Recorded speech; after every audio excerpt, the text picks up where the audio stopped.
24 नवंबर साल 1971 अमेरिका के north west Orient airlines की एक फ्लाइट नंबर 305 जमीन से अभी 10,000 फीट के ऊंचाई पे उड़ रहा था। इस प्लेन की खास बात यह थी कि इस प्लेन में बैठा था एक हाईजैकर जो इस पूरे प्लेन को हाईजैक कर लिया था। इसी दौरान बाहर मौसम भी बड़ा खराब चल रहा था।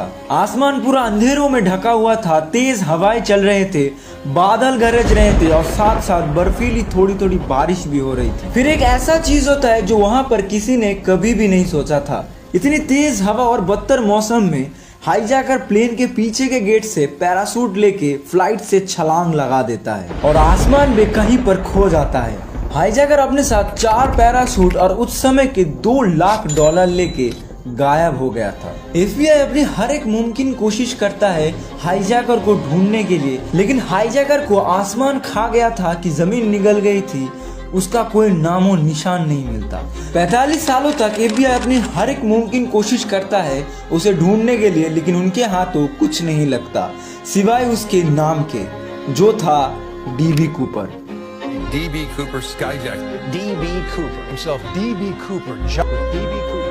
When is DB Cooper hijacked a Portland? आइए जानते हैं कौन है ये DB Cooper. Now to an update on one of the greatest mysteries of the 1970s. Hijacker DB Cooper jumped out of a mystery plane. of the man known as DB Cooper. He vanished from a passenger jet with a parachute and $200,000. The passenger gave his name as D.A. Cooper.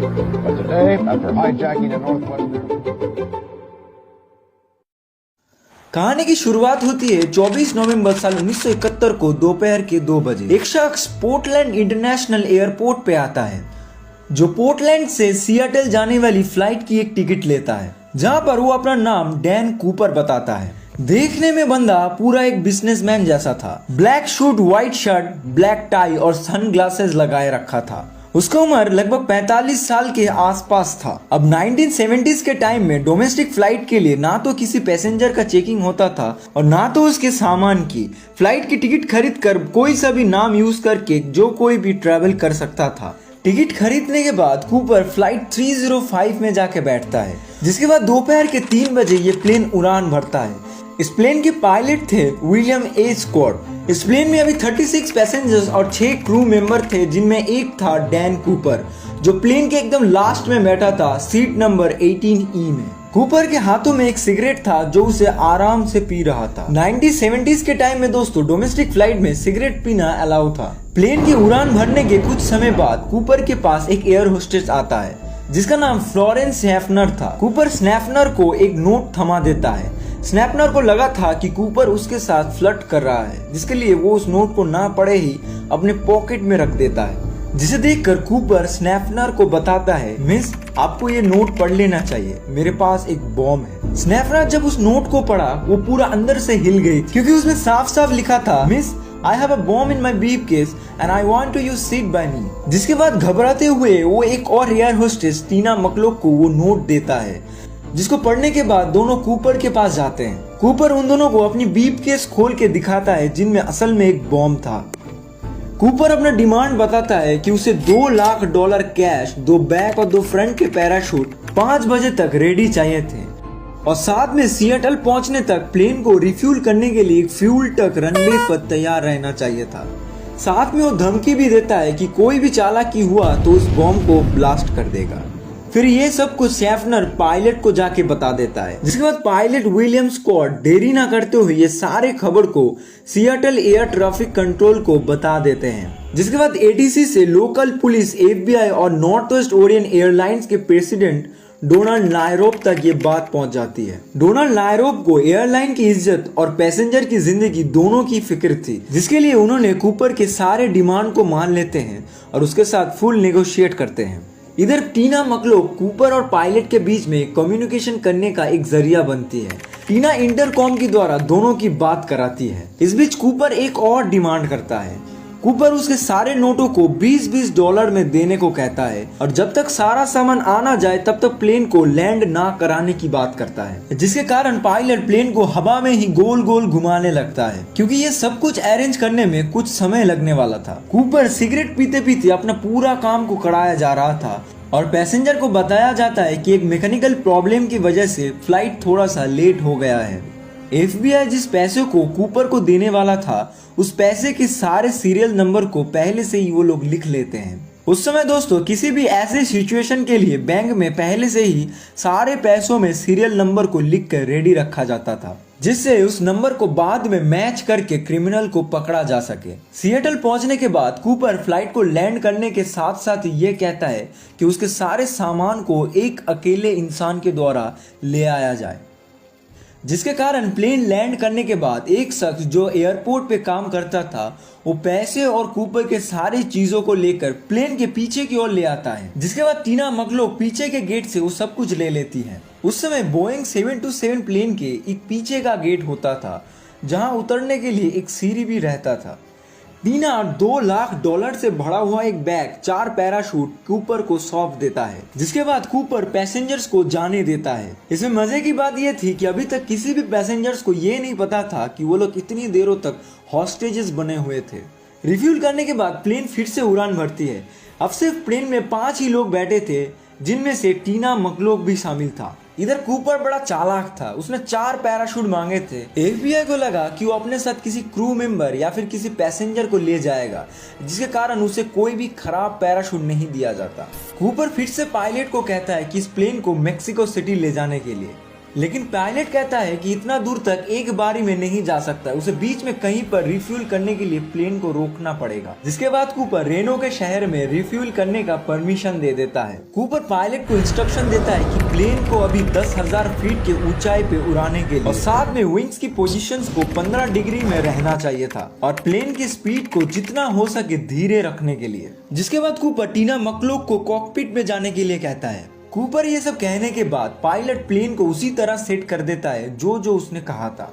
Plane जब हवा में ये सारे positions में आ जाता है, तब Cooper 8:13 पे पीछे का गेट खोल के पैसे और पैराशूट लेके छलांग लगा देता है। उस समय 2 फाइटर जेट्स उन्हें फॉलो करते हुए आ रहे, लेकिन वो भी कूपर को छलांग लगाते हुए नहीं देख पाते। प्लेन जब लैंड होता है तब प्लेन की पूरी छानबीन किया जाता है, लेकिन प्लेन के अंदर कूपर का कोई नामो निशान नहीं मिलता। पुलिस को सिर्फ एक टाई मिलती है जिसमें क्लिप लगा हुआ था और सिगरेट के कुछ बचे हुए टुकड़े मिलते हैं जो कूपर फ्लाइट में बैठे बैठे पी रहा था। कूपर को आखिरी बार टीना मकलोक के द्वारा देखा गया था जब वो कॉकपिट पे जा रही थी।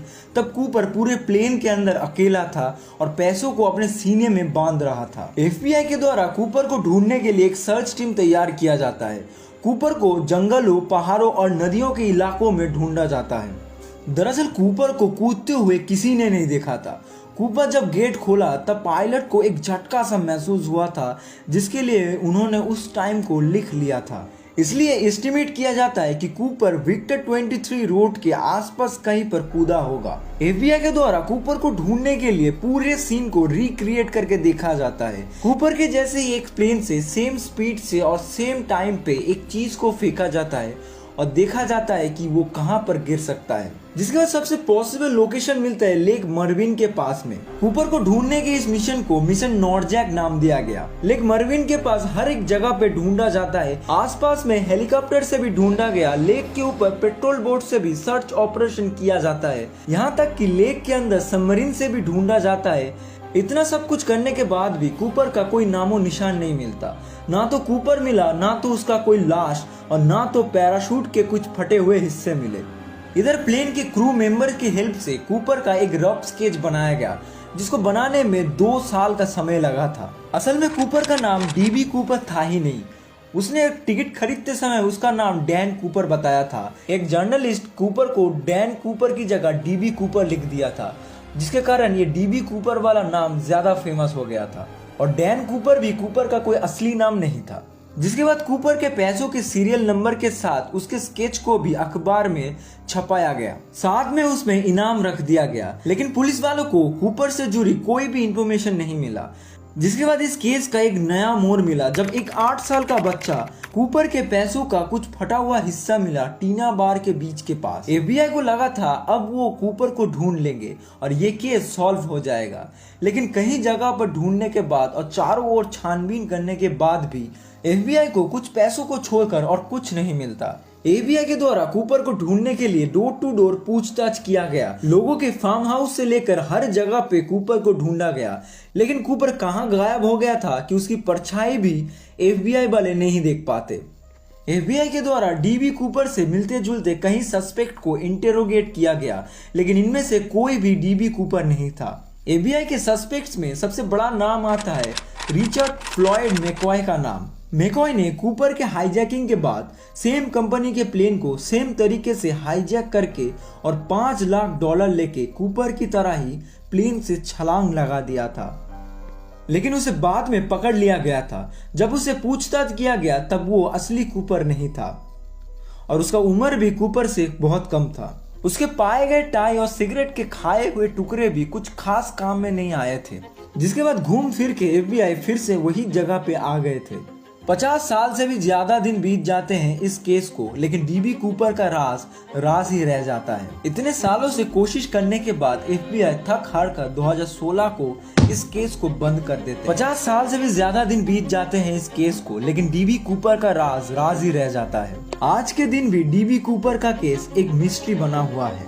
कूपर कहां से आया था और प्लेन से छलांग लगाने के बाद कहां चला गया था और उसका असल नाम ही क्या था, किसी को नहीं पता। अगर आप लोगों को पता हो तो कमेंट में जरूर बताना। अगर आप लोगों को ये वीडियो पसंद आया है तो आप लोग इस वीडियो को देख सकते हो, जहां पर मैंने स्ट्रेंजर थिंग्स सीरीज की रियल कॉन्स्पिरेसी थ्योरीज के बारे में बोला है, जहां से ये सीरीज इंस्पायर होके बनाया गया था। यहाँ पर क्लिक करके देख सकते हो। बहुत बहुत धन्यवाद।